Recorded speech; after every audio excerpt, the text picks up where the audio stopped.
તો આ તરફ પંચમહાલ જિલ્લાના કાલોલ તાલુકાના અલાલી અને વાંટા સુરેલી ગામ વચ્ચેથી ગોમા નદી પસાર થાય છે। આ નદીના બંને કાંઠે અલાલી અને વાંટા સુરેલી ગામના ખેડૂતોની જમીન આવેલી છે।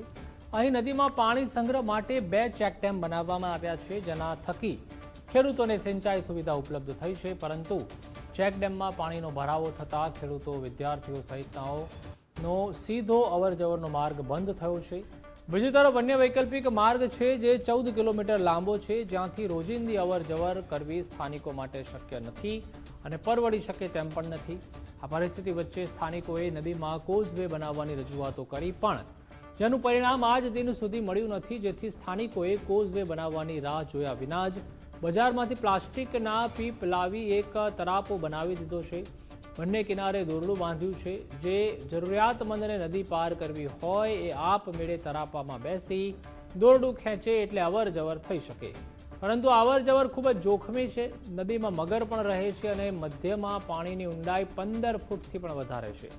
વળી તરાપાને સાઈડમાં કોઈ સેફટી માટે આડશ પણ મૂકવામાં નથી આવી।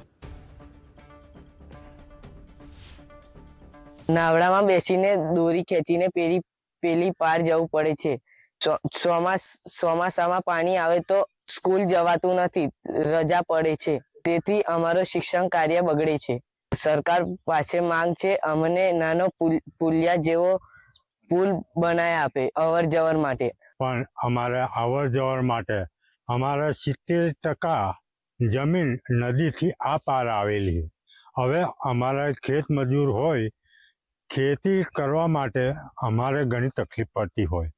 અમારા બંધુઓ પણ નાની મોટી મુશ્કેલીઓ સહન કરવી પડતી હોય, તો જે તે લાગતા વળગતા અધિકારીઓ અમને કોઈ દાદ કે ફરિયાદ લેતા નહીં।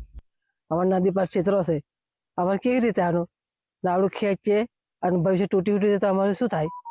કોણ જવાબદારી લે અમારી? મરી હરી જઈએ તો?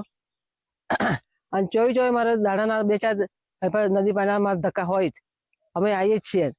અને વરસાદ એવો હોય તો કતો મિલીને નહીં જવું પડે। કોઈ રસ્તો પણ નથી અહીંયા, તો અમારે રસ્તો બનાવવાની માંગ છે સરકાર સાથે। અમારા કુટુંબના પરિવારના નાના બાળકો આ બાજુથી આવે છે, હાઈસ્કૂલમાં ભણવા આવે છે નાના છોકરાઓ, તો એમને પણ બહુ જીવનો જોખમમાં બેઠીને આવે છે। તો અમારે સરકારને માંગ છે કે તમે અમને રસ્તો મંજૂર કરી આપો। અમે જાતે 4 પીપળા ગાળી અને તેની અવર જવર કરીએ છીએ બનાવીને। આ બાજુ અને પેલી બાજુ દોરી બાંધીને અમે અવર જવર કરીએ છીએ। કોઈ પણ નજીકમાં અલાલી જવા માટે કોઈ નાના મોટા પ્રસંગ હોય તો અમારે આ નાવડાનો ઉપયોગ કરવો પડે છે, અને તે અમને ભયંકર મતલબ બીક લાગે છે। અને નદીની અંદર એવું છે કે એક પ્રાણી, મગર જેવું પ્રાણી છે, આ સાલ માટે મગર બી આવી ગયો છે અંદર, તો અમને બીક લાગે છે। પ્લસ બીજું કે કોઈ પણ અમારે પરિવાર સાથે જવું હોય તો કઈ વધારે ઓછું પાણી હોય ને કઈ નાવડું પલટી બી મારી જાય તો ઘણા માણસોને તકલીફ થાય એવું છે, જોખમ થાય એવું છે।